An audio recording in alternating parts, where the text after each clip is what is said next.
You've reached the Union of Metro Street podcast, where we discuss the San Diego music scene of the late 80s and all of the 90s, from the shows we worked to the shows we played. Here we go.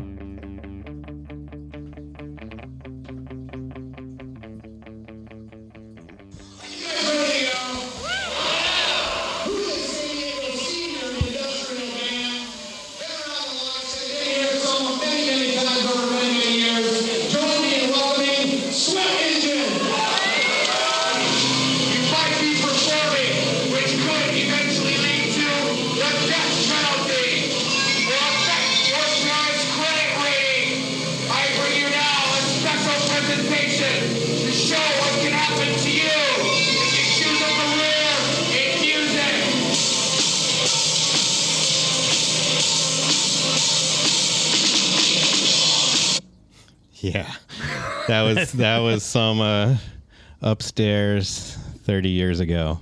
Yeah, Trevor, how you been? I've been good. Yeah. It's funny now that I listen to this because I did choose a career in music, so here we are, and it's okay. I'm still alive. Yeah.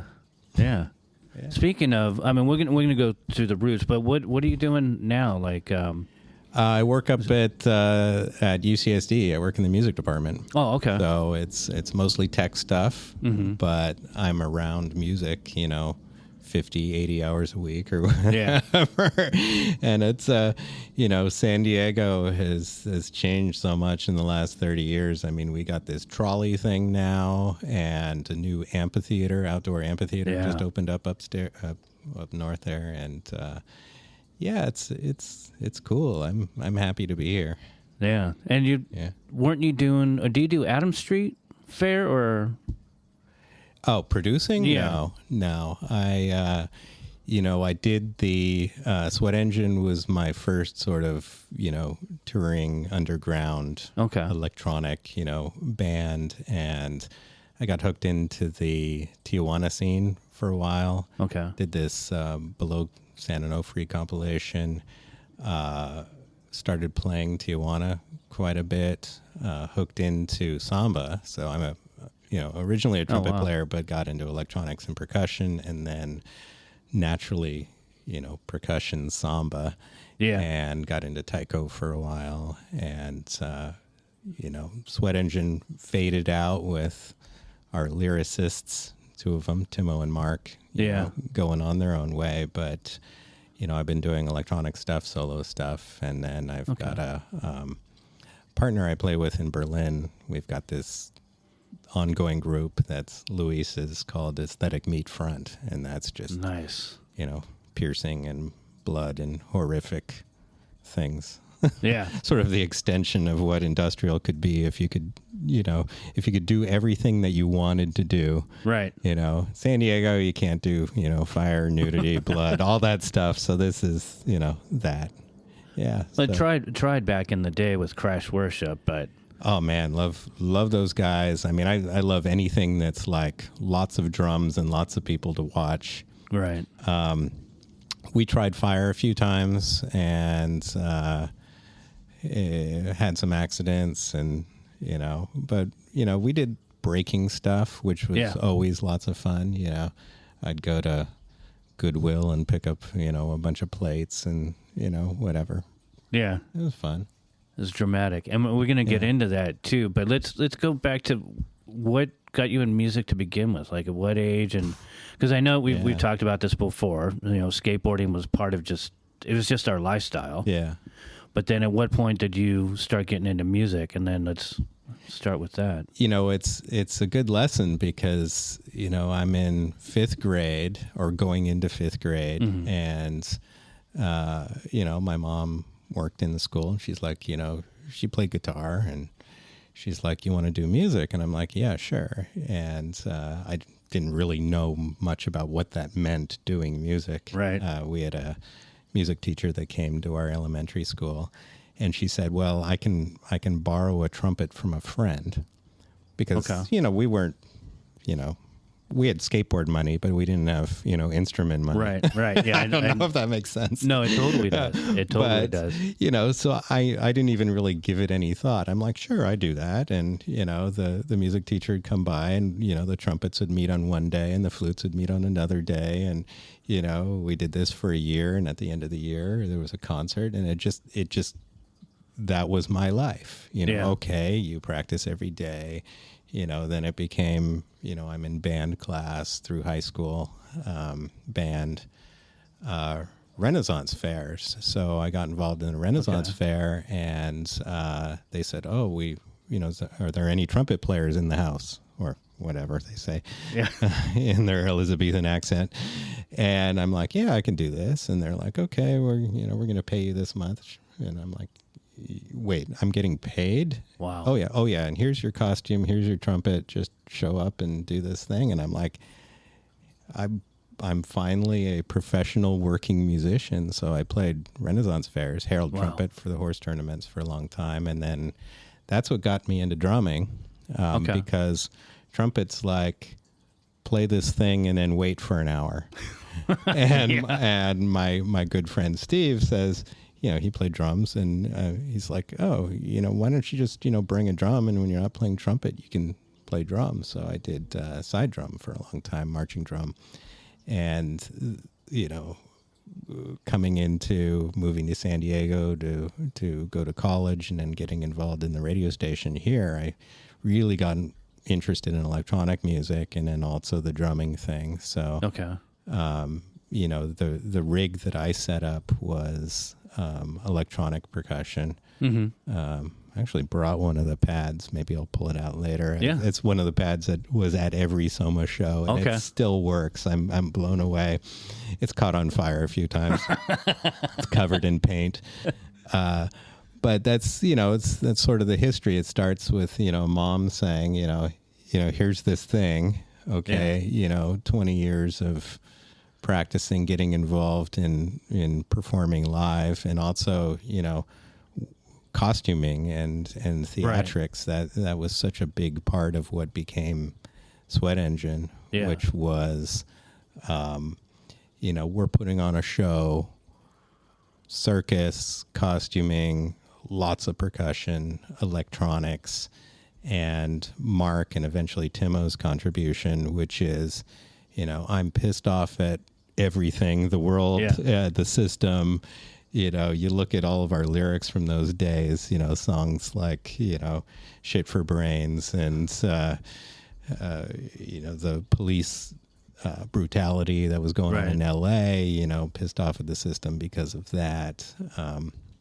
Eventually, every once in a while I'd come up with ideas like, hey, Mark, can you write a song called Waiting to Die? Because that's how I'm feeling right now. And he was really good at, he'd just sit down and he'd write the song. And my whole contribution was the music and, the chorus. That's what I did. And, Timo and Mark brought the real anger and frustration at the universe.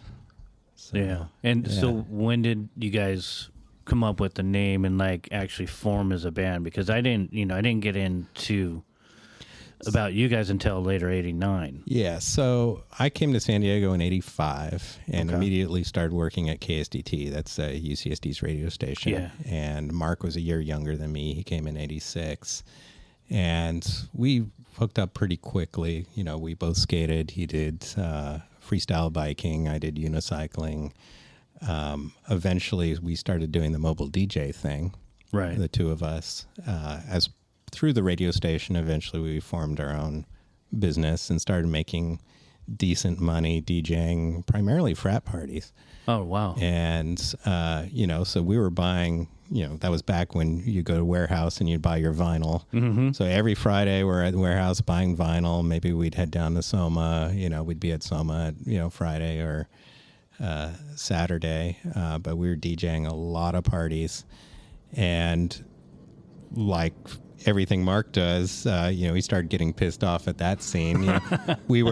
When we played as a band, we're treated like royalty. Right. And I still remember, this one week we played 5 shows in a week, 3 over a weekend. We played Soma, we did this music technology festival, and we played with Nine Inch Nails down in Tijuana. And the next week we had a frat party, and these guys were treating us like garbage. Yeah. And Mark put on Ministry or something like that, and some frat guy came up and was giving him all sorts of attitude. And Mark's over 6 feet tall, and he doesn't put up with anyone's nonsense. And it was just, he took the needle on the record and just scratched it off and went onto the microphone, and he goes, "Well, I guess there's no musical taste here, so we're gonna go back to playing your frat crap." And I was like, okay, we're not gonna be doing this for much longer. But it was a real evolution of trying to be DJs and be a service environment, and then different day of the week where we've got all access passes, and we're up on stage in front of downstairs. Soma was 100 or 150 people, something like that, max. Like that, yeah. And Iguanas was 2,200, I think. Yeah. And you go back and forth, and we shut down our DJ business, but it was nice having all that gear. We having a lot of percussion on stage, we needed a loud monitoring system. And Soma, I guess you guys had monitors, I don't know, but we brought our own PA. Kinda. The PA was good. I liked it. So we'd bring our DJ PA to put on stage so that we could hear what was going on, because we're trying to play with sequences. And man, try to play acoustic drums downstairs in Soma with, trying to sync up with the sequence. It was a giant echo chamber, and plus the stage. Remember, you were basically in that meat locker. Yeah. Stage is, it was awesome. 10 inches tall or something, with a low ceiling. Yeah. Did you even need a PA system in the dungeon? I mean, well, for electronic music, absolutely. Yeah. So I remember I'd go down and get there as early as Len would let me in, because I needed to go through and EQ my stuff, because, we're doing, low subs and these kinds of things that normally you wouldn't have on a traditional band reinforcement system. And I have no formal training in all this. I mean, I took electronics classes and I can play trumpet, but it wasn't like you go to school to learn live sound. I mean, you just do it, and when it breaks, you fix it. And I remember I was so proud, because I'm like, we really need someone to mix. And we had a guy that just funded our album, and I'm like, how about you mix our show? And I'm like, I invented this thing. It's a long cable so that we can put the mixer out front, and we send all the channels to the mixer out front, and you can mix from where the audience is. I'm like, I thought I invented this, right? And I don't know if it was you or someone else that said, well, that's what we've got here. Because, we had so much, we ran a lot of our stuff through, this just massive, very expensive sampler. And I ran, 2 or 3 line level things, and then we put effects on all the vocals. So we had guitar effects processors that somehow needed to get into the house system. So, we were one of the few bands, if that's what you call it, that's, we tried to mix everything ourselves, because the traditional environment didn't really support that idea of, you got a bunch of drum machines and pedals and stuff like that. Yeah. Right. Yeah, and I didn't know what a DI box is, and nobody had them anyway. So right. That's what I was going to bring that up. I'm pretty sure, because I think Sammy was probably doing the sound back then, right? Yeah, Sam would have been doing it upstairs, but in the downstairs stuff, we had a booth that was kind of, it was against the wall, so Mike would be there, but it was so dark anyways. Was Mike doing the stuff downstairs? Or? Yeah, every now and again he would be, but it wasn't really doing sound. You're talking Nevison, right? Yeah, Mike Nevison. But when they would come in, there was just so much extra stuff. It wasn't as easy to where, I mean, like your traditional punk band was easy, because you just plug and play. Yeah, you didn't need to mic the drums. They had so much stuff going on. And, yeah.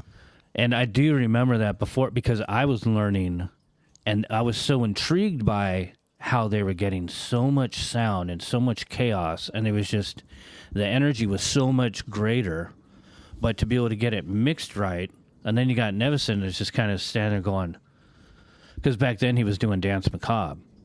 So again, really straightforward. You remember Mike with the really long blonde hair and our security guy.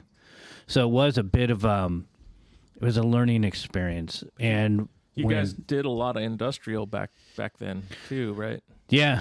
When they would come in, when the main floor, like Me Beat Manifesto and those shows, they would have their own people.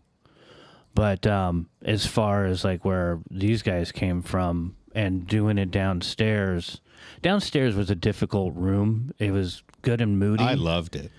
I absolutely seems loved like it. Most people that played it did love it. So well, it was a very special space in that there was a downstairs and an upstairs, and I'm not aware of, at the time, any other club that did something like this. And what it allowed for was, I used to go a lot because I could go down, check out the band. If I didn't like it, I'd go upstairs and dance, traditional, electronic dance music of that generation. You dance for 2 or 3 songs, go back downstairs, see if the band has done something more interesting, or maybe it's a different band. They used to book several different genres. It would be like, an industrial band and a, Red Hot Chili Peppers style. I think we called it San Diego funk or something like that. There were a lot of those in the early 90s. And, maybe a punk band. That's, before the hardcore scene really took off, it was just traditional punk for the most part. And I really like that environment, that ability to go to a club and not go, oh, this band sucks, I guess we got to leave, right? Right. Or you go to a club like the LA clubs and it's like, oh, we got a goth room and we got an industrial room and we got a punk room, and you go, all right, so it's 3 DJs, and what happens when the band plays? Oh, we shut off the goth room and force all the goths to listen to, industrial. And it's like, none of this makes sense. And I loved, as a patron, Mark and I would go and we'd hang out at Soma because it was, if we got bored with both the band and the DJ, we'd stand outside and talk to Len, and he'd give us, words of wisdom on how to be a better band, or how to, keep the audience. And as a band, I didn't want people hanging out at our show if they didn't want to see it. And I was used to playing, we got hooked into clubs like Sub Nation and some of the others that are primarily goth. And the goths didn't like us. I mean, we were angry men, playing aggressive music. And we'd have, primarily male audience or the military. So we get a lot of the Marines would come and get a little carried away. No, it was fine. That was the audience. They didn't get violent. No, they didn't. And of course, there was no alcohol served there. Yeah, right. But what was nice about downstairs at Soma is we knew everyone that was in that room was there to see us, because if they didn't want to see us, they could go upstairs and dance to, Gruesome Twosome. I mean, that was the song that was like characterizes Soma for me. They'd play that 2 or 3 times a night, and so both as a patron and as a band, I loved the downstairs, and there's a stereo PA, big nice subs, and as far as other percussion went, I mean, the one thing I brought was this is a cymbal. It doesn't look like it, but it's a that looks like a tradition. This is definitely a Sweat Engine thing. Yeah. So I didn't have, drums. I got, this is a trash can lid, and I painted it. Okay. And this was at every Soma show that we played. And so in the beginning, I didn't have any cymbals. I had trash can lids. I eventually found a snare at the Goodwill that I, sort of reconditioned. But most of our sound was generated by the sampler. It was electronic and electronic percussion. But downstairs, we're like, okay, you can hit anything and it sounds awesome in this room. Yeah. And so it wasn't like you needed expensive drums to make an interesting sound in downstairs in Soma. The intro that I played, we eventually had a kit drummer who was just amazing kit drummer. He ran the what they called Party Sounds at 91X. Oh, okay. And we met him through our relationship with 91X, and I'm just an amazing drummer. And I'm like, can you just stand up and, I'll just give you a couple pads. He's like, no, I play kit. And I'm like, that's a real problem because, we're trying to keep this electronic thing going. So I gave him an electronic pedal. I'm like, just don't, use your acoustic kick, use the electronic pedal. And I eventually gave him electronic hi-hats and stuff like that. And, it was pretty good. But man, when he brought his full kit down, and he could play every genre. He was a gigging drummer. It was an awesome just wall of the sound visual there. itself was intense to see him playing. We were actually just watching another video earlier, and just the visual of when you guys were on stage, because of how non-conventional it was, is what I always thought made it brilliant. Yeah. It was just like this wall of sound. And, for the most part, for the layman person, they think industrial, they think of something like Nine Inch Nails, or I'm not really versed into all the genre. And then when I was trying to book you guys and figure out who to book you with, there was bands like Babyland, like we were talking about. I still have a 7-inch from them. And now, here's the one thing. Were you ever in Crash Worship, or did you? Okay. I went and saw a bunch of their shows, and sometime later, I had set up my business in what was the Wiki Up Cafe out on Park, and they still put on events there. That was such an awesome space. Yeah. So we had, I had my business up in the upstairs, and we set up an internet cafe kind of thing there. That was in, the late 90s by this time. But yeah, I loved Crash Worship and some of the other kind of, they just come in, with a bunch of drums, do this like chaos, no fire. I never saw them with fire, and then leave. But we, I had a few drummers that played with us, and they eventually, we all got involved in the Burning Man thing for a while. Yeah. And yeah, I mean, great bands that came through there. I mean, as I mentioned a little bit earlier, I remember all the bands. A lot of them I met because, Mark and I worked at the radio station. Right. So we'd either bring them in to do, interviews or shows or whatever. A lot of the people at the radio station, Inch and then Grinch, I forget which one came first. Inch with Stymie. Yeah. Rest in peace. And, those guys I met first through the radio station, and then they're like, oh, yeah, we're playing Soma, come down. And I'm like, oh, yeah, come down. Because I know if I don't like their music, I can sort of sneak upstairs and like listen to some Meat Feed or Consolidated or Gruesome Twosome or whatever, and in Ministry, of course. I think between the radio station and Soma, that was our life back in, starting in 1990, really.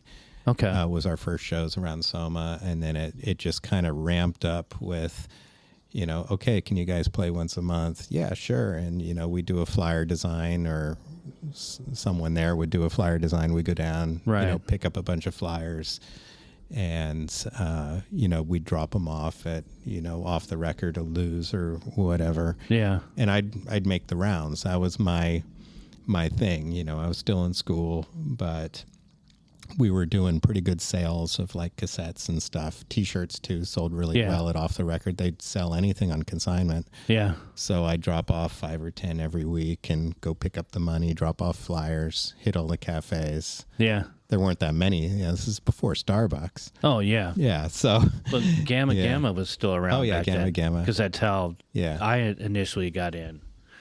But yeah, Off the Record was the big one, and then up north, up at Lou's Records.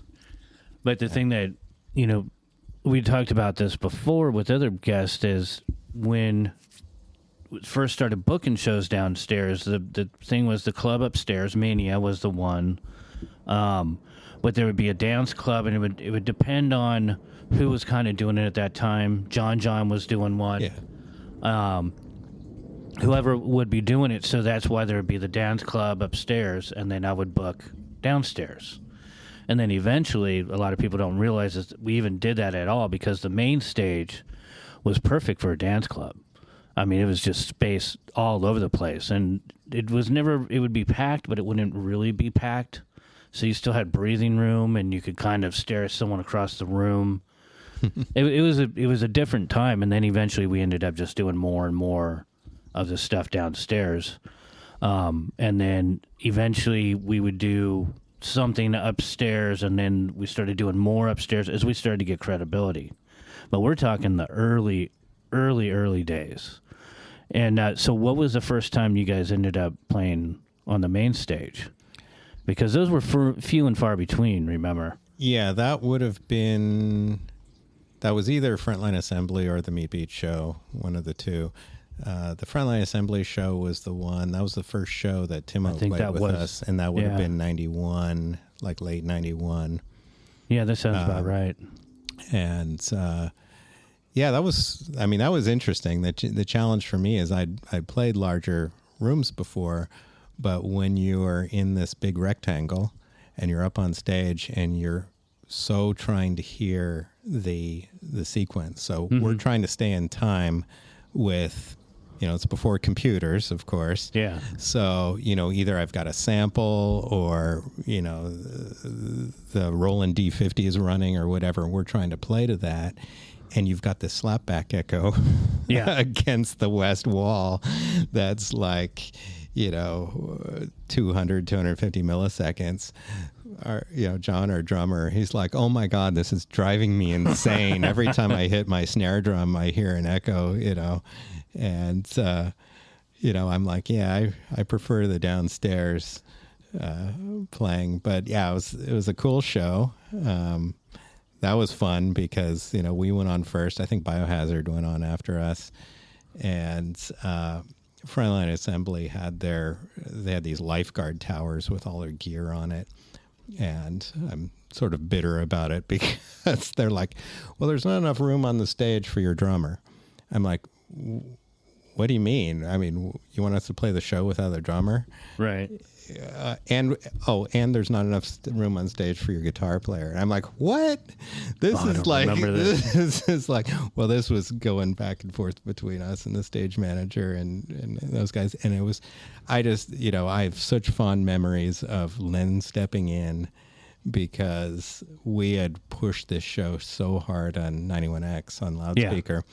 And we had some proof, I don't know if they're the check marks or whatever, that said that, the people were there, not necessarily to see us, but because of your promotion. Because of our promotion and whatever. Mm-hmm. And Len just said, he said this, and then he said, so you guys will make room for their drummer. You'll make room for the guitar player.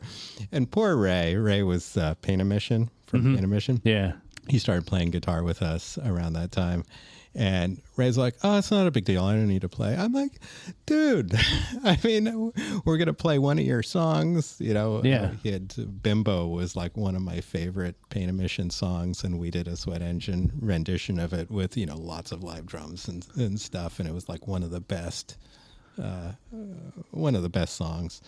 And, but yeah, good memories and, for me anyway, good memories of Len looking out for us. Right. As a local band that was truly there to support and bring audience to the touring band.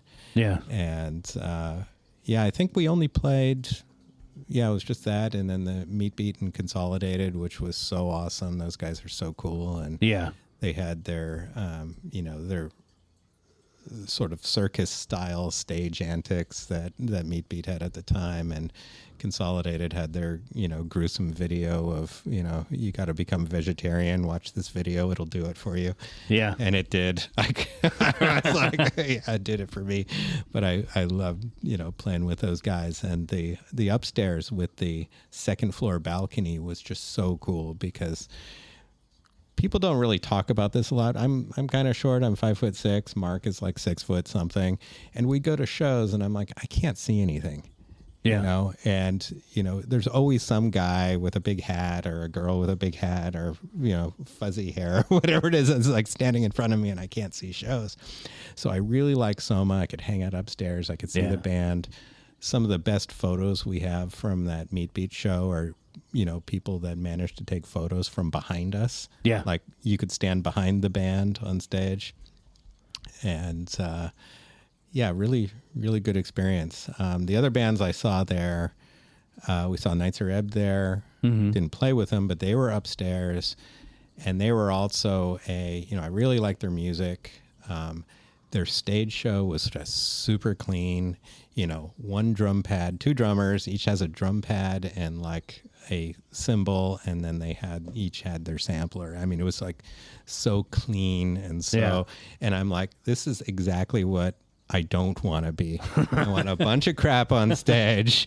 I want, it's got to be dirty and smoky, and you want smoke machines and some chaos. But it's a good example of an act that I really like, and the inspiration I got from it was, okay, I like them, but I don't want to be them. Right. And we also saw there was Tit Wrench played upstairs too, and they were an inspiration for Mark. I don't think I'll try to quote what he said, but it was another one of those, Mark, he's like, I like their music, but I don't want to be them. I want to do something different than what they're doing, type of thing. Yeah. But it was cool. It was a good time. Well, that's good. You should always try to do something different. Yeah. And it's, it goes back to that. You're putting on a show, right? There's history. There's, okay, people want to see guitar, bass, drums, and they want to listen to songs that they know. Yeah. And as a band that's starting up, well, if someone doesn't want to listen to you because they don't know your songs, how do you get your songs listened? And this is before the internet. So you go, okay, well, you got college radio, which was huge for us, and we had our claws into every college radio station. In preparation for this, I went through my box of memorabilia, and I found a fax that I had sent out to college radio. We also sent letters, which was weird. I would send cassettes, or usually we wouldn't send vinyl out to radio because Mark's like, yeah, they won't listen to it. They'll just throw it in the dumpster. Yeah. And he knew that because he did that.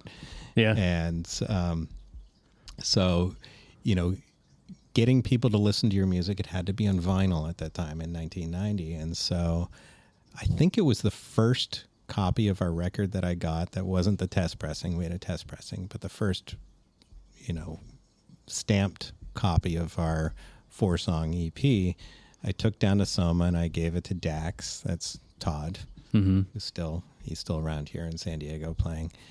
And he played, I think he just listened to the 4 tracks, and he picked the one that sounded most Soma-like, and it was this song, Until Dawn. That's, dun, dun, dun, dun, dun, dun, dun, dun, and so with a repetitive until dawn, and it was like people danced to it. I think they were just listening to that earlier. Yeah. And I'm like, that's cool. I gave records to the other people in town. I'd go up to them while they're DJing. Hey, here's our album. We're already friends, because we've been hanging out at their club for a while. And they're like, okay, which song should I play? And, okay, play this one. And then eventually, we played Piranha Room, which was a big deal for us because they didn't really have a lot of live bands there. It was primarily just dance club. Yeah. And so we played there once, and they had been spinning that song. And so, of course, we book that as the second song in the set. So the first song is like noise and chaos and whatever, and then the second song is this one, and everyone's like, they get up and dance, and maybe the song after, you lose a few people and you lose a few people because they don't know it. But it was a different time in learning about, how do people watch live bands. I can actually play that song if you want me to put sure. it on there. Yeah, let's hear sure. it. Take a listen to it. Some Sweat Engine Until Dawn. Here we go. Greatest health threat facing our nation.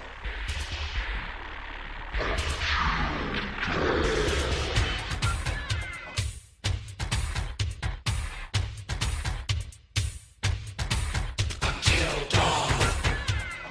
You are simply in the shade. Until dawn.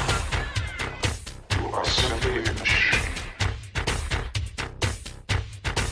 Until dawn. You are simply in the shade. Until dawn. You are simply in the shade.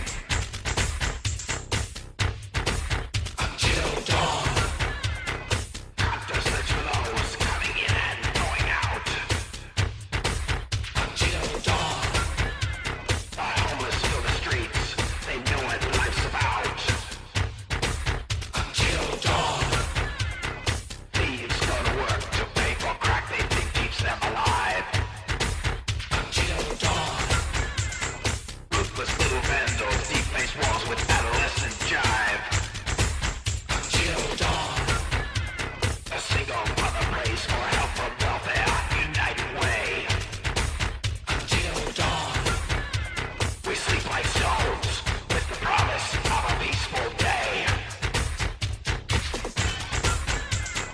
You are simply in the shade. Can't you hear that?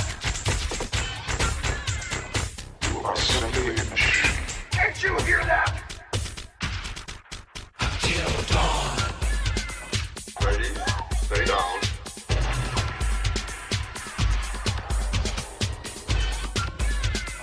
State-of-the-art destructive capabilities, commanded by a unique combination of software and organics.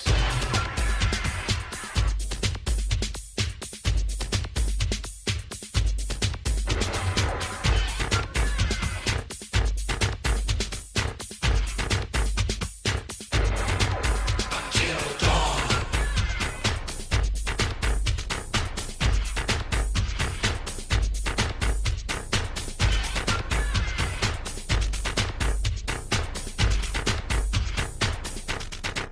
Until dawn.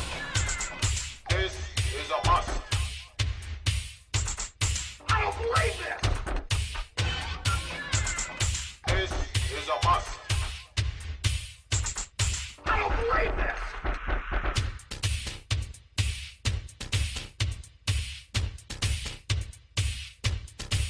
Until dawn.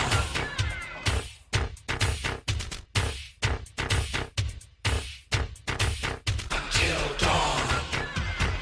You are simply in the shade. Hold it up, get the hell out of here. You are simply in the shade. Until dawn. Countersuch flows coming in and going out. Until dawn. The homeless fill the streets. They know what life's about. Until dawn. Thieves go to work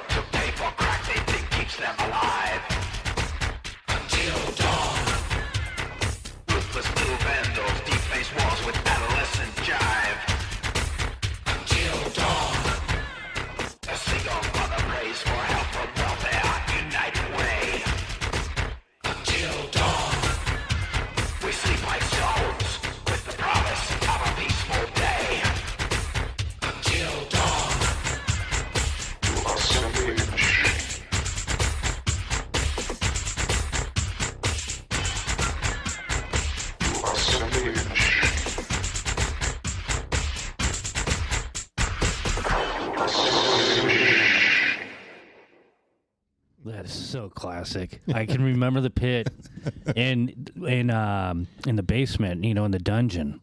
And I remember now just hearing that, just seeing, because once people get moving, and then you get that pit, and then in that room you had to stand between the pillars. But Jerry, people would go absolutely ape shit. I mean, just freaking ape shit, like a hardcore show, like, New York hardcore, just swinging arms and, oh my God, that's so crazy. Yeah, it was nice. Were the shows you guys did at Iguanas, were they pretty crazy? Iguanas, that was the goth industrial thing. And there wasn't really the dance floor was pretty small. So it wasn't like... Nobody jumping off the third floor? Oh, at Iguanas? No. And, and there was alcohol, so it's a different vibe. But, yeah, that song was one of the earliest ones, and it was also a good example of, okay, there's literally nothing that isn't electronic in that song. Right. I mean, I did it, I recorded it all on our sampler, including the vocals. I had enough memory in there, which was hard back then, to get all the vocals in there. And, when it came to playing live, we're like, okay, how are we going to play this live? How can we make it more interesting? And I found that one of the things I started doing in these songs is there's sort of this middle section that's a little more housey, techno-y, dancey. And, I would have that in almost every song because it gave us an opportunity to do something crazy. So like there's no vocals in the middle part. And that was the time when, at one point I brought it. I'm going to open this up right now. Yeah. So he's opening up. This would have been used at Soma back in the day. And, so this is my skid lid. And we use this until dawn, and I have a drum trigger in it. Yeah. And so I'd hook it up into first the octopad and then later the drum cat, and you hit it and it triggers a sample, right? Right. Like a whatever. But, so I jumped down into the audience with a long cable. It's not wireless. Right. And like I'd hit my head and it would make a sound, and then you sort of go, okay, yeah, you can hit me too. Yeah. And it became this, audience participation thing where the middle of almost every song had an opportunity for us to go, okay, it's not just about dancing. It's not just about going around clockwise or counterclockwise in a circle, Right. We're going to destroy this thing, or you're going to beat me on the head, or orange spray paint became our thing, fluorescent orange. And it sort of came out of like, well, what color can you get flyers made? You had orange and yellow and whatever. So orange became our color, and I'd go to Home Depot and buy as much fluorescent orange spray paint as they had, and we let people spray paint us and stuff like this. But it was really, there's that center section of the song where, okay, you don't have to listen to the lyrics anymore. Okay, it's, the song is like, okay, the system's screwed up. We sleep like stones with the promise of a perfect day. It's like sort of vague, but it's, these are Mark's words, like we're sort of helpless, or we're ambivalent, or we're jaded, or whatever. All the songs were this sort of thing. But then there's this center section, which is either, techno or samples that, these are all RoboCop samples. I'm simply a machine. I'm simply a machine. I'm simply a machine, and get people to, just become, part of the music. Right. Don't just passively listen to the lyrics, because a lot of them are pretty vague, especially with industrial songs. But, those downstairs Soma shows, especially with that intentional thought that, okay, this isn't just, we're not just going to recreate a bunch of songs that I did on my sampler. Right. We somehow need to give it a live experience and take into account specifically downstairs at Soma. I mean, a lot of our shows began there and then went other places. Right. And, either upstairs or to Iguanas, we played a few times or something like that. And you go, okay, well, when you're on stage and you can't light things on fire and you can't interact with the audience, it's a very different experience. Right. And you fast forward 30 years and you go, well, this is exactly like why all these bands have video now. You know, it's no longer just watching guitar, bass, drums on stage. People need something to entertain them. Right. And a tiny little person on stage isn't good enough anymore. And so you go back to, you know, wow, you know, 100, 200 people in a tiny basement. That's the ideal place. And that all takes me back to someone. That's you're striking the memories of how it was. It was, you were part of the show. I mean, there's no way to not be. I mean, the band's not put up on that pedestal to where you're looking at jumbotrons to see what the guy's doing on the guitar riff. You were part of the show, especially with you guys, because you would come off of the stage. Yeah. I probably actually inadvertently stole some ideas from you guys for my performances. Yeah, the whole audience interaction thing was big when I finally got my wireless headset.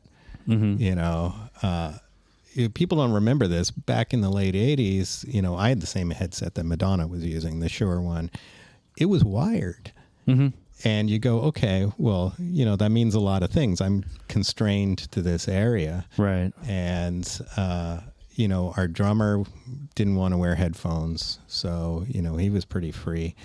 But, you know, that ability to like either unplug and jump down into the audience and do something, you know, anything. And it was just, you know, one time I needed to shave and, you know, I shaved like half my head, you know, with not a razor, but, you know, wet shave with like shaving cream. And it was just,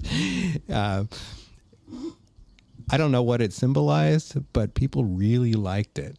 Another thing I did with this helmet was, this is back when you still had film cameras, but the disposable kind. And so I glued cameras to my helmet and I ran around the audience, and somewhere in storage, I still have that film.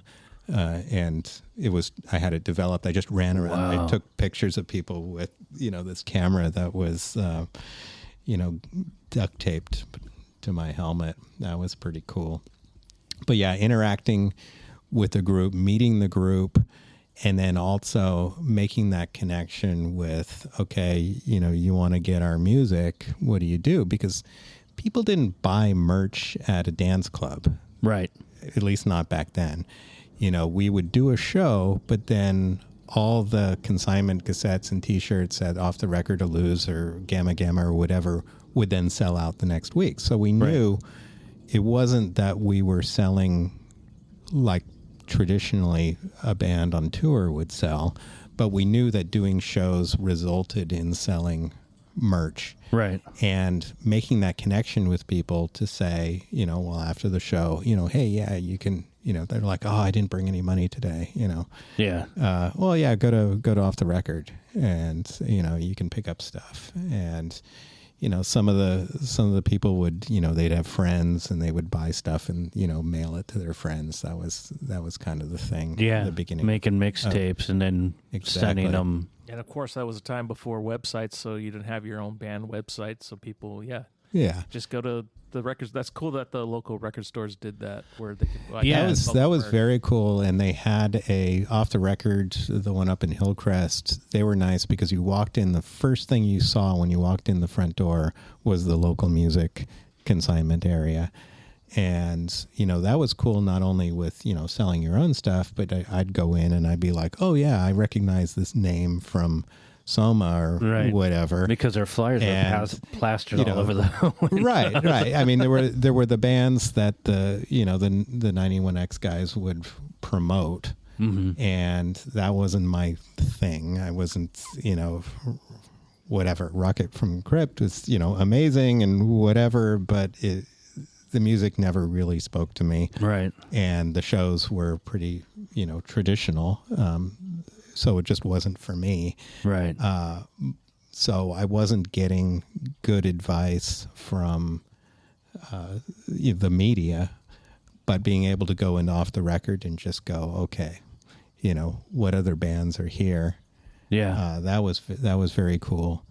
And, what I would start to do with the bands that were out of town, like Biohazard, Contagion, Babyland, these guys, is I'd send them something, send them a cassette or whatever, and say, hey, send me something back. Yeah. And they would. And it was, it was a sort of a cool vibe of you're a community of bands because, maybe you played together once and you want to do a show. Okay. I pick up the phone and I would call Dan, at Babyland or whatever and say, hey, you want to come down and play Samba? Oh yeah, sure.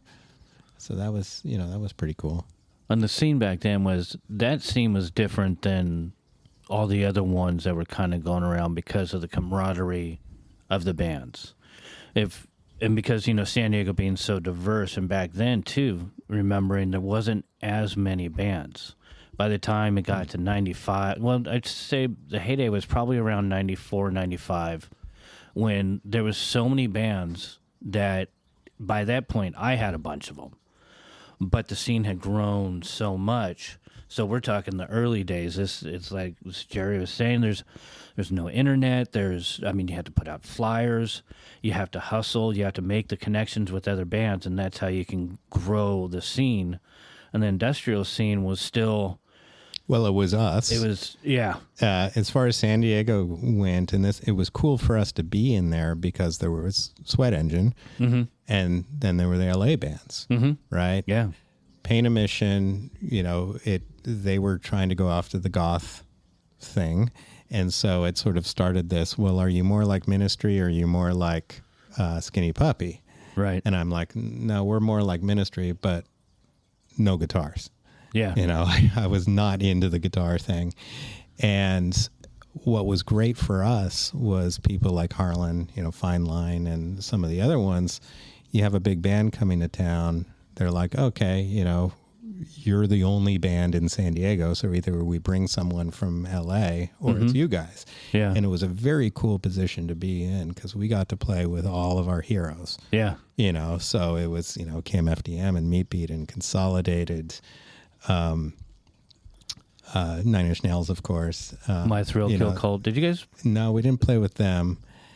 That was later anyways. That would be later 90s. For a while there was this Club 860 in PB that Tim Hall was booking, I guess, for a while. And, he'd call us and he'd say, so-and-so's playing. And it was great because it was, San Diego, it was always on a Friday or Saturday. It wasn't like they'd even try to book a band in any other day of the week because people wouldn't show up. Right. So for us, either being in school or having day jobs or whatever, it was easy for us to say, oh, yeah. And so, initially when Mark was doing all the programming, he'd be like, okay, we're playing, Summer this week. Okay, great. Oh, we're playing this time this week. Okay, that's great. And then he's like, so I got some good news, but you better sit down. And I'm like, why, what's that? He knew, we're DJs, so we know each other's musical taste. Yeah. And I'm a huge fan of Tack Head and the early, Mark Stewart, sort of the dub electronic scene from the 80s. And, Mark gives me, he plays this record. He's like, okay, you need to guess who this is. And he plays Down In It. And I'm like, oh, it's Tack Head. No. It's this new guy, on 9 Inch Nails. And I'm like, no way. So I, look at the back and sure enough, all the people on there are, Tack Head producer types. Oh, okay. And I'm like, it clued me in on the kind of music that I like, and the music I like to play is, based off of these guys. Keith LeBlanc was the drummer for them. Mm-hmm. And so when Mark got the call for, Harlan wants us to play, Iguanas, I'm like, oh, I'm totally there. That's great. But we'd be opening up for 9 Inch Nails. So, that's the downside. I was so inspired by this because by this time I'm a huge 9 Inch Nails fan. And it was, for us, it was an okay show. It was, right. It was awkward being on such a large stage without the ability to do any of our fun stuff that we usually do. Yeah. But the show was fantastic and, good experience all around. Yeah, that sounds... Did you see them when they played the Bacchanal? No, this was the first time I've only seen him once since, because they kind of went in a direction that I wasn't so into. But that was like just an amazing show, and being able to hang out with Mike, who's their drummer, who has since passed, unfortunately. He was doing all the sound check, and I got to hang out with him, and this is 92 or something. No, it must have been 91. So same time they did Lollapalooza. Yeah, so this was sort of the beginning of the move into the sort of goth fetish aesthetic. It was still, the first tour. And it was such a cool show because, we're saying, how do you perform this kind of music? Right. Where either you have a sequence or you have samplers or you have, some bands had backing tracks, certainly like Frontline Assembly was 99.9% backing tracks, which is fine. I mean, if you got lots of blinking lights on stage, that's what you go to see. And so there was this community, especially when you got to hang out with these people. Well, how are you doing what you do? Right. And I'm like, well, I put all of my money literally across 6 different credit cards into this sampler. And it can do everything. All of our sounds are coming from the sample. I don't have any mixers. I don't have anything. All the MIDI goes into this sampler, and the sound, except for the vocals, all the music is generated from this. And, he was explaining to me how they did it and how they did, how do you get those lush vocals like Until Dawn? Mm-hmm. And Until Dawn, that's all me, Until Dawn. But it sounds like me 4 times, right? So, the way I do it is I've got an Until Dawn sample in the sampler. I hit the drum pad and it plays Until Dawn. So, but I also say it, right? So I'm layering my voice on top of a sample, and that's how we did it. You go and see bands like D. Warsaw, who I also loved. Yeah. And I got to talk. We didn't play with them, but I got to talk with their drummer, and he had a similar setup to mine. And I'm like, how are you doing it? He's like, oh, I'm triggering 4-bar loops. This pad does this pad does this. So it was a really great time to be communicating with these other artists in how do you do this live? Because now you go, oh, I throw it all in Ableton and hit play, right? Yeah. Or, half the songs are just a backing track in Ableton, and then Ableton's generating all the other songs when I hit a drum pad. Okay, well, there's no individuality in the performance. But being able to talk with these other guys, especially the tech guys, we played with one band at Club 860 that they were syncing everything off of SMPTE. This was just crazy. It was a bunch of guys that worked at Guitar Center. They were complete tech heads. Yeah. And it was just, they were explaining to me what they were doing. Oh yeah, we got our backing tracks on video and we sync via SMPTE, and we have 3 different decks, and we're running SMPTE between. And I'm like, you guys are crazy. Yeah. I mean, no video, just, well, how are you syncing your MIDI? And they're like, well, that's the problem. We never played live before, and we need a 100-foot MIDI cable, and we don't know what to do because we can't do our show without it. I said, I got a 100-foot MIDI cable in my van. And it's like, where did you get it? I said, I made it. I said, you can make MIDI cables? I'm like, well, yeah, you soldered 2 MIDI plugs on the end of a 100-foot cable. It works. And but those were really fun experiences. And being at Soma specifically, I come back to that, which is being booked with bands that aren't tech bands, I think was so key for us learning. I learned so much about microphones and guitars and amps and things like that by, being around these bands that are using different kinds of instruments. And, we're all samplers and, oil drums and things like that. So real traditional industrial, electro-industrial. But then you hook up with a band like Tit Wrench that's really a punk band. Yeah. I mean, they're a punk band with samplers, not a sampler band with punks. Right. And they always had a weird way of, doing their electronics. Hate Department was always interesting, in the early days. They're like, yeah, I just don't let my drummer have a kick drum. I mean, what do you mean?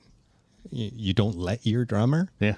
We never had that band dynamic where I was like, I'm not going to let you have, whatever. I'm going to suggest you have this. Right. But I didn't like that idea of a band leader dictating how someone performs their instruments. Especially when you're doing something so experimental as it is, you kind of have to let people do what they're going to do and find out what works. Absolutely. Otherwise, there's resentment. I mean, I got lucky with all my bands because I'm freaking nut on stage. Absolute, especially when I drink a lot. But I was allowed to do it. I mean, Cockroach. That was just, Iggy Pop on Iggy Pop, but with me instead. So in the early days, even to this day, Neubotten's hugely, a lot of punks really like it. So with you guys doing what you were doing, and again, because you were experimenting, you were growing, and you were figuring out how to do it, that was about as punk rock as you can get. So you bring in people like me because you're just doing something different. And the fact that you have other musicians that are also creating that whole sound and the way to do it, trying to keep up with the limited. Would you say limited is a nice way of with the things that you can do? Because now everything you just plug it into it. You can plug it into an iPhone and you can write a whole album. Yeah. And you could just stand there and push your I button, iPhone, and shake your butt or whatever. But and it's not, I don't like to go down that road of things are so easy now. They're just, you don't have to make choices because there are companies that have made choices for you. Okay. And enough, yeah. I like to think of it that way because this goes back to, me and Mark, and then eventually me and Timo, the anti-corporate, anti-system. The system is not necessarily leading you in the correct direction. And so, right. My more recent artistic stuff has been, okay, maybe I can do it with a computer, I can do it with a phone or whatever, but sometimes, let's go get some hardware and, Yes. See what happens, see if there's a happy accident. So composing music might be, leveraging those things that we know. You go back to people want to hear a couple verses in a chorus or whatever, right, quite often, or else, maybe they'll lose interest. Yeah.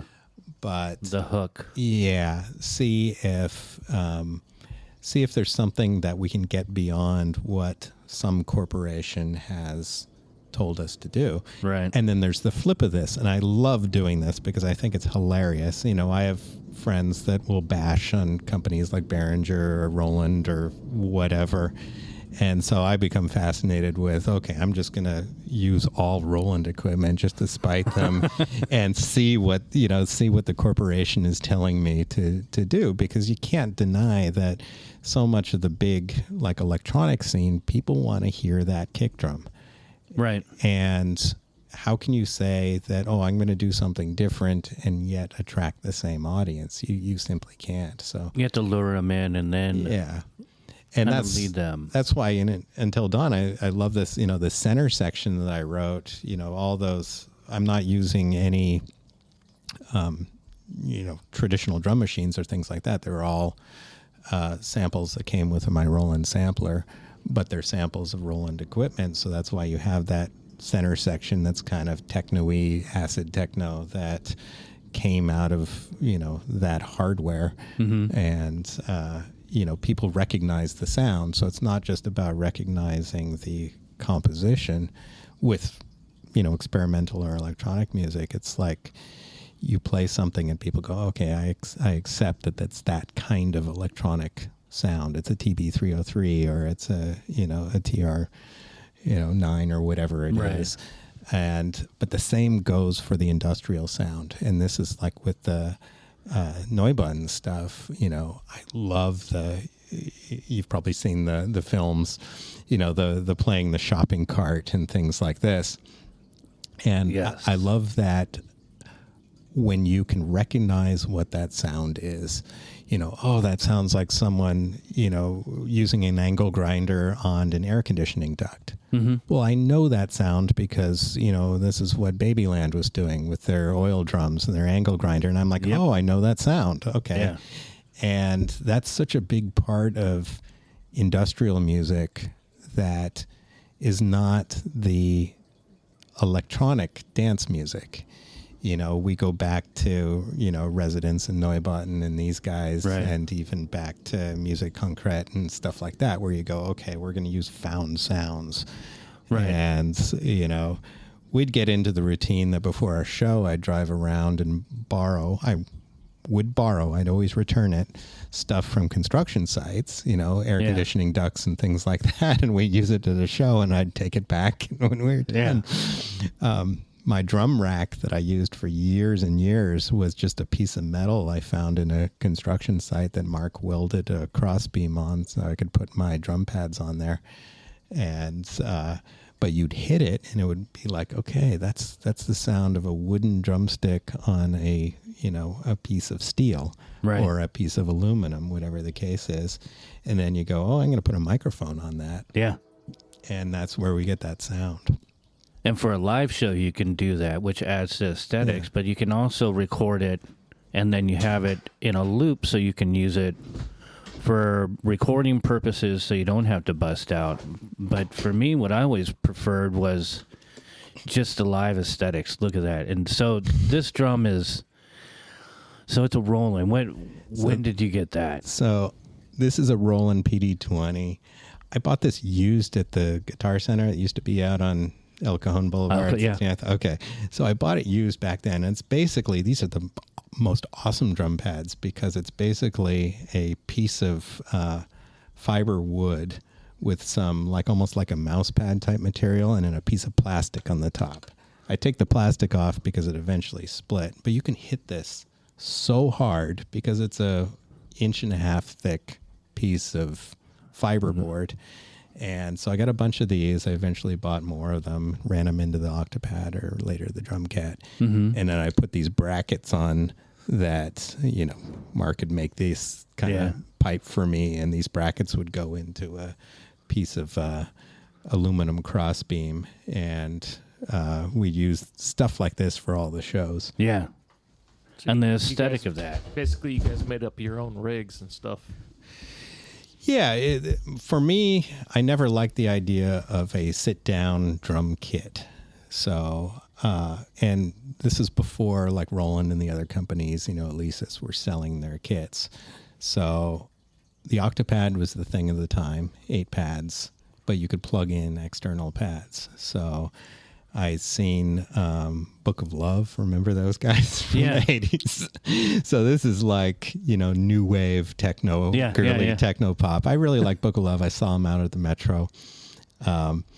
And, there's a girl playing drums. And I'm like, this is in the 80s, probably 86, I want to say. Yeah. And I'm like, okay. So I'd seen Art of Noise live. And they were using Fairlight. All Fairlights keyboards, and their show was a bunch of people playing keyboards. And I'm like, okay, I like their music, but I don't like what I'm seeing on stage. Right. This is not interesting to me. Right. I want to see, people hitting stuff. And so I really was inspired by Book of Love, and I managed to find where I could buy an Octopad. I remember I bought it online. Mail order was a thing. I got some catalog from some company and ordered that, and we put together, my first rig was the Octopad just by itself. The first show we played up at UCSD at the pub up there. The Triton Pub? It was called the Triton Pub back then, and we got that space as part of being associated with the radio station. Matt Schnur, who was the program manager up there, he booked that space for us. And then as we started, a great space. Yeah. As we started doing shows at Soma, we got more and more old school industrial. So it was, there's a picture of me and Mark, down there on probably our second show down in the basement. And it's just, combat boots, black shorts, white shirts, very industrial. Yeah. And I had samplers back then, and, we'd trigger the samplers with the keyboard, but it was all about this, The boom, live boom, performance. boom. And There's always something to watch. And Mark Yeah. was great to watch on stage. I mean, he's this big, tall guy, and he, you can feel the anger and resentment coming out of him when he's doing his live thing. And, it evolved from there. When we heard about the 9 Inch Nails show, I bought the drum cat. That was like the new thing. And I was like so inspired. Yeah. And the drum cat allowed us to do some things like trigger sequences and then also layering sounds. So it was like our kick drums weren't just one kick drum. It was like an 808 and two things you never heard before. And the harder I hit it, the more of something that would happen. So it was an intelligent drum pad system. And so we'd put the drum cat up with a bunch of pads on the outside. I got some other people to play with us. The 9 Inch Nails show, I had a bass player that I got, was a grad student from UCSD, really good percussionist from UCSD. I gave him my Octapad, and we ran all the MIDI into the sampler. So, we're doing our thing. Sometime later, Mark, ran his course. We did the show at Soma, and he because we're carrying the big speakers, and he just racked his knuckles on the going back up the stairs after the show. Oh yeah. Really badly. He's like, yeah, I'm done. He's like, I played with everyone I want to play with. Yeah. And, I'm not interested in doing this for free. It's not, Right. It's not. And I'm like, okay. And Timo was a big fan. He was hanging out outside, and he overheard Mark say what he said. And Timo's like, I'll do it. I know all the lyrics. And I'm like, and Mark goes, okay, you're hired. And I'm like, wait, what? And so we just went into this new phase with, Timo being this amazing character on stage. Yeah. I mean, just, not just against the system, but not acknowledging that a system exists. I mean, every show we played, the promoter would come up to me and say, next time you can't do this or that. I'm like, what do you mean me? This was all Timo. He was always misbehaving and climbing on, priceless artwork or whatever happened to be the case. And his buddy CJ was a traditional rude boy, so he was deep in that scene, and percussionist. And we got him. We're like, yeah, you come in and play. He's like, well, what are you going to play? Oh, I'm going to play oil drums. I'm like, how? He's like, I don't know. I got axe handles. And I'm like, this sounds super industrial. So the first show he played with us was downstairs at Soma. And I said, okay, I'm just going to give you some advice. Play 2s and 4s, boom, stop every once in a while. That way people will recognize when you come back in. And then during the middle section, go wild. Yeah. Like jump down into the pit with me, and we're going to do some wild stuff. And after the show, I mean, I was just amazing show, amazing sound. I mean, you're hitting a oil drum with axe handles downstairs at Soma, even without a PA, is like the reverberation down and there just would have been. looking at him, doing his thing was so amazing. And after the show, both of his hands were just completely bloodied, and one of his fingers looked off. He's like, yeah, I broke my finger. I'm like, what did you do? You hit his finger on the, so we left, and it was like, he was, he got it fixed, and it was all fine later. But I'm like, this is what a show should be, just crazy people banging on stuff, sounds they never heard before, bodily damage that isn't necessarily permanent. One of the best shows ever until we played Play School at the Sports Arena a little while later. Yeah. And they just let us do whatever we wanted. And so we stacked a bunch of stages on top of each other, so you could be up 3 stories high. And CJ was there, and it was just, that was the evolution beyond downstairs at Soma, where we were like, we want to recreate all the good stuff from Soma, but now we're in this big space. Yeah. How do we do space. this? Oh, okay, we're gonna set up stages and we're gonna create this little performance area just like at Soma. Nice. And it was like there was so much inspiration taken from downstairs at Soma, going, okay, we're gonna create a space the same size. We got other people to perform with us. Somehow these two girls hooked up with us and they wanted to dance, and that was both good and bad, but it gave us that whole, you've got people on stage that are eye candy, and that's their job. Yeah. And this is something that maybe a couple of years before, I'm like, no, I don't want any faking of anything on stage. I don't want any dancers or things like that. But it was that was kind really of a good experience. progressive thing, wasn't it? Because at that point, that started to become more Rave. Yeah. Yeah. So I was going to ask you, how long would that set be at Play School? How long would you guys play? That was an interesting thing because there was the main floor with the DJ and then all these side areas in the sports arena. And they set up a side area that was for the goth industrial area. And they basically said, okay, we got you guys, we got Ray from Pain Emission formerly formed this band called Penis, which was basically him, his DJ friend, and a bunch of dancers. And they did this sort of really cool, not on stage show. They used 16 millimeter projectors as like spotlights. Like they didn't put film in it. They just used the bulb. And so these people would walk around with, and girls would dance, and it was like this more techno type of thing. Yeah. And they left it up to us. They're like, okay, we got this going on, you guys work it out amongst yourselves, which is sort of what Soma downstairs was. You got three bands, you guys work out. Usually the second band was the headliner because people wouldn't hang out late enough or often enough for the last band. But we'd work it out amongst ourselves, nobody told us, okay, you're going on at this time. Yeah, it wasn't nearly as... But we'd play like 40 to 45 minute sets traditionally. And then, we'd go an hour if we had the opportunity. There was a club, and I'm forgetting who ran this one. It was down in PB up on the hill by the Mossy Nissan.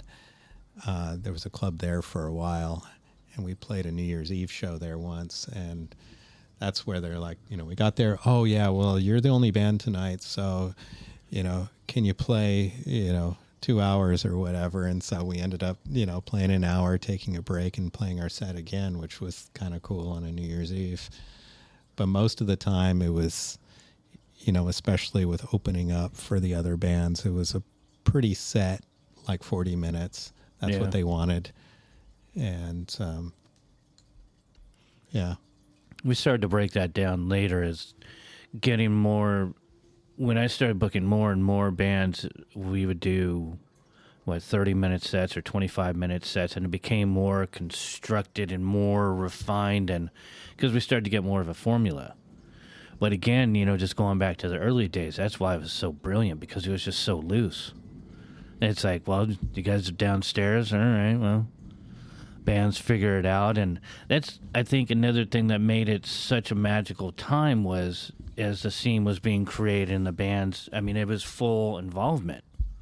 You could go up, and in the foyer in the front of Soma is where so many things happened. Bands were made, decisions were made, and it was a crazy time. And I would just sit there on the stool, just talking to people that come in, and I mean, that's how I ended up booking POD, and a lot of decisions were made there. Oh, yeah, I like them. It was the early days that really, and that's why I had to have you on, because just to remember those times, I have such fond memories. And seriously, I think inadvertently I stole some of my stage style from you guys. I know a lot of it was a heavy influence on me. And it was a magical time. And everything was so fresh and so new. Yeah. So, which comes to with you're doing that, and then when did Sweat Engine start to kind of fall apart, or did it not, or how would you say what was the transition? Stopped, we sort of hit the peak in the first year after Timo was in there, so around 93 was really pretty good. Yeah. I was sort of looking for the next thing, so we did this. We wanted to do a CD or something, and then CD-ROM was just coming out. So I was also looking at, I was doing a lot of production work by this time, and I'm like, this is actually turning from a band into a business. Right. And we came out with a multiple insertion CD-ROM, which was way ahead of its time. It was way too early. People didn't get it. I mean, it was a music by Sweat Engine, but with contributed artists. So loosely based on, Below San Onofre in 91, 92 was art, poetry, music. Right. Compilation. Cross-border, San Diego, Tijuana. So this one was going to be, only Sweat Engine music, but art, all sorts of art, because it's CD-ROM, we can do video and things like that. A little too heady for certainly the industrial community, but it was a fun project, and for me that evolved pretty quickly into a business. And so we did this, had a company called Control Room that was streaming services for radio stations. So by this time we were doing 92.5, 91X and things like that, and that eventually evolved into database work for TV. So I did NBC and things like that and formed another company. And it was around that time that, the shows weren't as exciting as they used to be. Right. And so it was a combination. And, before we knew it, it was like, we haven't done any shows in a while. And we got invited to play a house party. And that was a little awkward. That was... Timo couldn't make it. Oh. And that was ugly, and I should have learned my lesson, because we'd done a show a few months earlier at 14th and C. That was that warehouse downtown. And and our Julia, who was doing vocals and samples for us back then, really awesome, just great performer, great percussionist. She couldn't make it because she was going to be traveling, and I had someone else sing her song, and that was ugly. I learned a lot of life lessons by you don't let other people sing their songs unless it's like, with Mark going to Timo, he was like, do whatever you want. I'm done. But with, other people, I can't make it. Well, we're not going to cancel the show. What does that mean? We're not going to do the song. You don't do someone else's song. Right. And it's something that's awkward in an experimental situation where you have different vocalists or, different pieces like that. It's more like a circus. Yeah. I run sound now for Fern Street Circus, which is a blast. Yeah. And I'm very sensitive to watching, if this person isn't there, can someone else just come in and do their bit with their music? Well, no, not without permission. So so around 95-ish, and I started playing with this group, One Volatile One. They were Sweat Engine fans, and it was more industrial percussion. So one of the guys was heavily into taiko and also electronic music. So it was a little more industrial than Sweat Engine was, less vocals. Okay. Basically bass and drums and, some vocals. And then that was the time I met Luis, who runs Aesthetic Meatfront, and he had come down. We did a show at what was called the Loft downtown, that space that eventually, did it catch on fire or something? I don't know. But we did this amazing show down there. JJ put it on, and I met Luis down there, and he was doing this meat thing that was just weird. He brought out a cow's liver and passed it around. And he told the goth people, okay, you all have to lick it. And they did. And I'm like, I mean, what is this about? I'm like, you need drums. And that was now, almost 30 years ago. So I hooked up with him. He moved back to Berlin. We kept that going. Okay. And so he still does shows. You know, I haven't seen him. Well, actually, I saw him a couple months ago, but we haven't done a show together since right before the lockdown. We did a big show in Berlin, and then I flew back after the show, and everyone's, okay, we're locking everything down. Good thing you caught your flight. That was at the end of, beginning of March. And we did do one Sweat Engine CD, which I brought for you. Yeah. I was going to ask, did you guys ever tour? Just to like LA. We never did the traditional band tour, but here you can have one too. So this was the last one that we did. It's a single. It was in 2004, I want to say. So it's for those who can't see it, it's a gear-shaped CD. That was another attempt at doing something new and different. I'm like, I want to make something that's probably going to break people's CDs players. Right. And it will. If you put this in a slot loading car CD player, it'll get stuck. But, it's shaped kind of like a throwing star. And that's so cool. And I did it with Timo's doing vocals on there. I also got Vinny from Spit to do some guitars on there. So it was kind of more of a compilation of, hey, we're all going to do a song. And it's called We Put the Go in Gothic, and it's almost Timo style, making fun of the goths type of thing.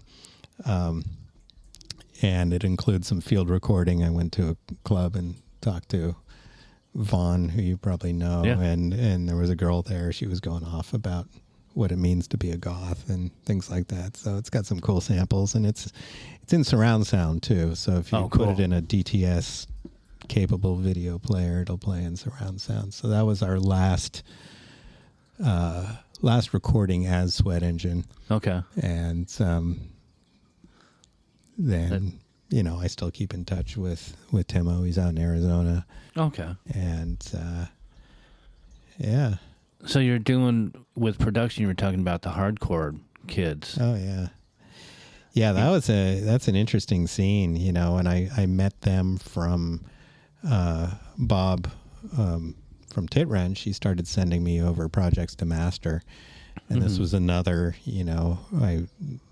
by this time in the 90s I was doing computer-based mastering, and there weren't that many people who had DAT machines that could do this kind of thing. So a lot of it was, the bands would go out to Santee or whatever they record, they come to me with either their reel-to-reel 2-track or their DATs, mostly DATs later, and 7-inch singles. So it was, loaded in, maybe fix the volume, cut it to the right length. And then what was hilarious, all the bands were like, do you have like a toilet flushing sample? I mean, I'm like, yeah, but I used it on these other guys last week. Oh, that's fine. We just want the song to end with a toilet flushing sample. I'm like, okay, yeah, I got that. Yeah. And we put that at the end, and I'd write it back out to DAT, and they'd send it off.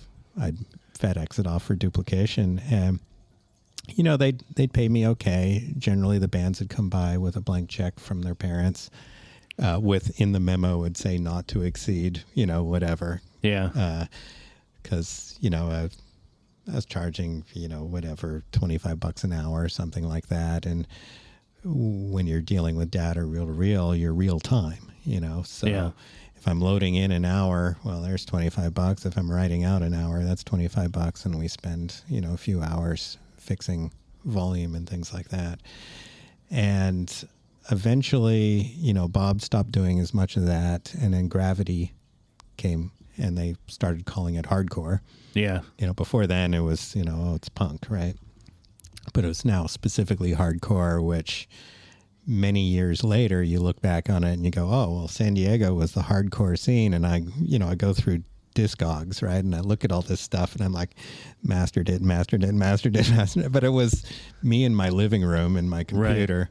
Right. And, some decent monitors. And I had our full PA in there so we could listen to it loudly. Met a lot of these guys, and they would they'd stay together for, maybe 2 or 3 singles. And then, we broke up, we got a new guitar player. We broke up, we got a new bass player. We broke up, we got this or that. I'm like, okay, that's sort of how the scene's working. And that's one of the ways that there was so many bands as well, because everyone would, someone would break off, they would start another band. And then before you know it, there's people, they've been around so much and they've got so many different bands that they've started basically not only, they create their own catalog, but they become their own individuals that certain people want to use in a band. Mm-hmm. And a lot of it was out of the South Bay. Mm-hmm. And some incredible bands came out of there. And they're still relevant to this day. But that scene was, to think that coming from fans of Sweat Engine into such a powerful scene that is also incredible. And you got to work on so many of them. And I just find it, from my standpoint, I'm sitting back just booking these bands, going, okay, so you're not around anymore, but, so so-and-so's in a new band, and they're called it. Okay, well, I have to give them a call and then try to get them in. But as, the scene's growing and everything, and these bands are starting to get bigger and bigger and bigger, it's amazing how much talent came through, and to know that, again, me sitting on the sidelines, I didn't realize how these people became so big without the internet. And I like to learn all the little nuances of it. Like, I had no idea that you were working with them, that you were doing production. Yeah, and I didn't really think of it at so much at the time, because I'm performing a service, right? I'm getting paid for it, fine, right? And then later, it's like, oh, people get mastering credit. That's a thing, yeah, right? So if you go on a Discogs and you look up my name, there's a bunch of stuff that's mastered by me, uncredited, meaning on the album artwork it doesn't actually credit me. Right. I put those all in. And, but, you mentioned you have these people that are bouncing from band to band, or they're almost like a celebrity that, people want because they want their sound or things like that. It's almost like a studio musician that you hire the wrecking factory or whatever it is, that you hire the wrecking crew. Those are the guys you want playing on your tracks because you like their sound. Mm-hmm. And for me as a mastering engineer, I learned mastering by sitting with these guys and going, okay, we recorded this and we mixed it, but the problem is so-and-so has the masters. All we have is the 2-track mix down and the guitars are way too loud. What can you do? Right. And so they were telling me what they wanted it to sound like. Oh, the kick drum is, it's got too much bass in it. We want that. But I'm working with a 2-track mix. I'm not mixing them. Right. But I would sit with them for hours and listen to them go, okay, well, let me do this. I'm going to EQ this. I'm going to put this compressor on, and it's going to tame those guitars so that you can hear the vocals better. Yeah. Are you cool with that? Yeah. And they're like, yeah, that's exactly what we want. And so I learned so much from them. I'm not taking classes in mastering. Right. The band is telling me the sound that they want, and I'm playing it back to them, and they're telling me, okay, I want something different or whatever. And it was such a great way of learning, because you're producing art. Right. It's a art that's fairly well established. I mean, punk music, okay. And I got into the routine of saying, okay, who do you want to sound like?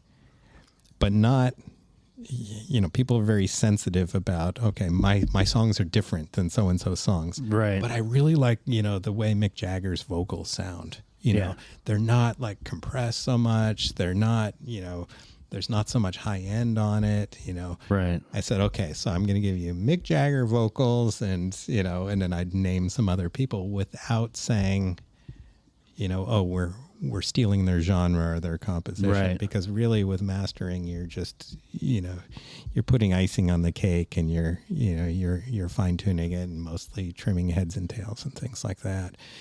And that led into, from the Tit Wrench time, Bob's label and all of that. Then Chase started doing Reconstriction. I don't know if you were hooked into him. So that was part of Cargo. Yeah. Okay. And so he was sending me all of his compilations, and it was all, take a track off of this DAT, another track off of this DAT, make them all sound good together. Right. So these were all these bands that I knew already, like the Babylands and the Hate Departments, but also the ones that hadn't come through San Diego, which was pretty cool, especially the European ones. And that was a really cool way to meet all these guys virtually. Again, it's beginnings of the internet maybe, but there was no social media. And so we had email by then. So a lot of it was, okay, hey, here's what I did to your track in email, and I'm going to mail you a DAT.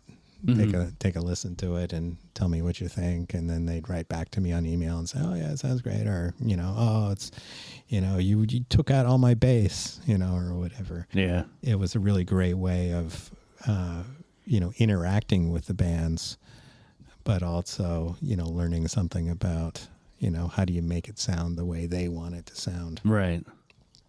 But so trial by fire, but you have to really get in and see, because, all of us artists are pretty sensitive. So if... and I just had to share this story because it's like, well, what happened to your relationship with Reconstriction? Well, I get all these DATs, and back in the day, DATs were either 44.1 or 48, and you'd write it on the outside of the DAT. And the job was really put the DAT in the DAT machine, set your sample rate on the computer, load the sound in. If it's a different sample rate, convert it to 44.1, playlist it, fade in, fade out, write it back out. Okay. Right. I do this a lot. One band sent me a DAT with the wrong sample rate on the outside.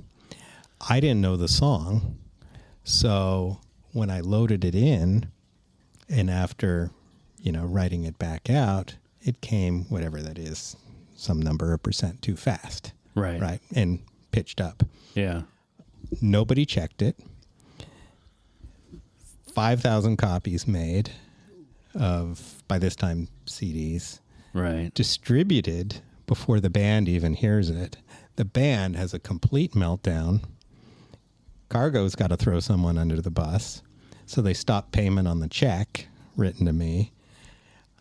I'm in an awkward position. I'm like, I'm so sorry. Let me go double check the DAT. I'm like, they wrote the wrong sample rate on the outside of the DAT. Right. I said, well, you should have checked it. I'm like, I don't know the songs. Right. Yeah. and I'm like, well, yeah, you guys should have checked it too. So it was, I never worked for Reconstriction again. Chase, being the cool guy that he was, well, he wasn't cool, but he was the nice guy that he was. He ended up paying me out of his own pocket. Oh, wow. And because I'd rent and stuff. And that was sort of the end of the working with Reconstriction. And by that time, they had sort of evolved into a different style of music. But that was also a very cool time. And that all came out of this relationship with, college radio. I met Chase because he was the manager over at San Diego State's college radio station. And, he'd come out to the shows and he'd do these compilations. And that was part of that whole scene too, which was, you call it mixtape, but we were like, okay, I actually brought one of those. I don't know if you got this one.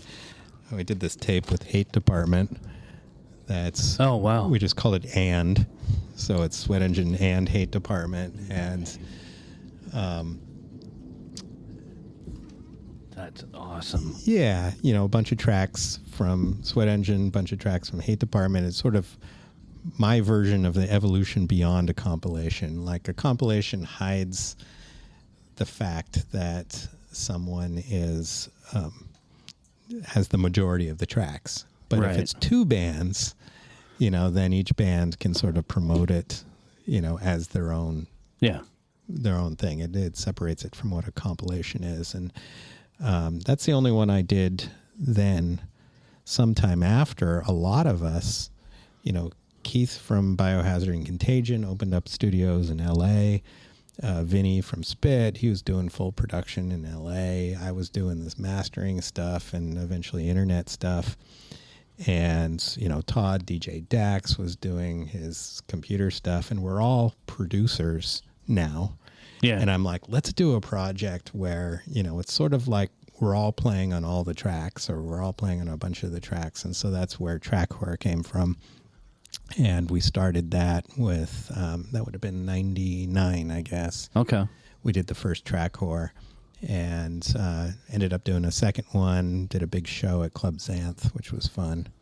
Cool. And that was the last, I think, of the projects that captured that vibe of the downstairs at Soma, which is you got 200 people that show up to a show, you got a bunch of bands, but the bands are, they're playing their own music, but they're also playing these collaborative songs that we created together, which was so cool.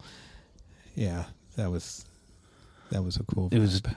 It's the essence of a scene, for lack of better terms, because everyone was, everyone played their part, and the camaraderie of the bands. But, again, anyone that does anything with art, they know if you don't have an audience, and then if you have an audience, I mean, you can have a bunch of heads out there, but if they're all staring at you like, you're boring them, then you lose that integrity to do what you do. So the early days of the Dungeon was just such a magical time because of the fact that you knew, and you weren't going there because you're going there with your girlfriend can dance and you're going to go watch a band. No, you went because you were a part of what was going on.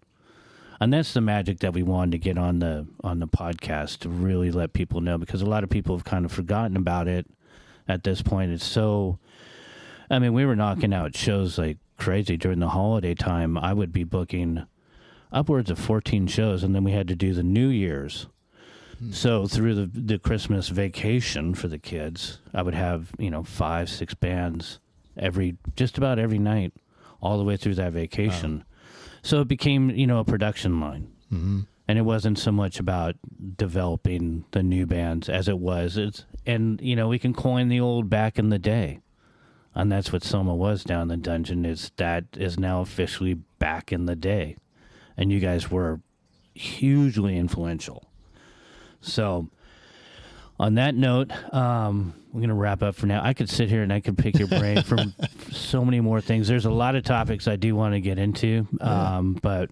Well, I really enjoyed this, and it was fun for me to dig out, the back in the day, and, the show we did in 92 with the Below San Onofre CD release party was monumental down in the Dungeon. It was, first we create this project Cross Border, which was insanely complicated with my partner Brenda. She did amazing work coordinating with the Tijuana folks. Yeah. But it brought the scenes together, the San Diego scene and the Tijuana scene, and then we put on this show down in the basement, not just the music, but, the artists came out, and now you have artists appreciating music, which doesn't always work. You have musicians appreciating art, which is even more rare. And then you have poets, which normally would never come to Soma, let alone downtown, who are hanging out in a basement. It was like such a phenomenal project that I keep thinking, how do we recapture that? And I keep coming back to, you can't without the basement of Soma. Right. Yeah. Yeah, that's one of the things that Jerry and I have talked about too, is just recreating. I'm actually working with some kids that are trying to do the same thing, but without that building, it's not going to be the same thing. But the more that we talk about it, the more it might inspire other people to find a space to be able to do it and create the same thing. If not, then we're just going to keep telling the stories and keep playing the music. And every time I think of Sweat Engine, I'm just going to get all giddy because I got to sit here with you, Trevor, and I'm like, I'm really stoked on this. We talked about it for a little while now, and I'm glad that we were able to make it happen. I really, truly appreciate you coming in. Any last words you want to say for anything you want to promote right now, or? I'm just going to promote the general idea of doing new, cool music projects. You know, I've got my own personal stuff that I've been doing. Most of them are collaborations. Hipster Modular is one of them. Medical Grade's another one. The most recent one I did was with Jesse Hunt, and him and his mom are like big Soma fans from those days. And so we did this project called The Ditch, which is what we're calling a music film. Okay. I brought you...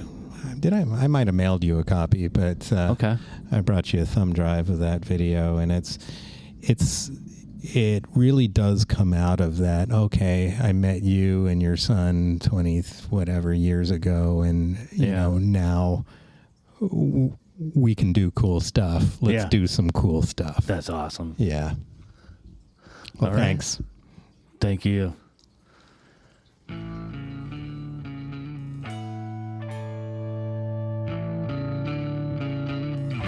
This podcast was recorded at Red Rum Skates. Mixed by me, Jer. Music provided by Breakacre. We appreciate all our listeners and our guests. Please stay tuned until the next one. Have a great one. Bye.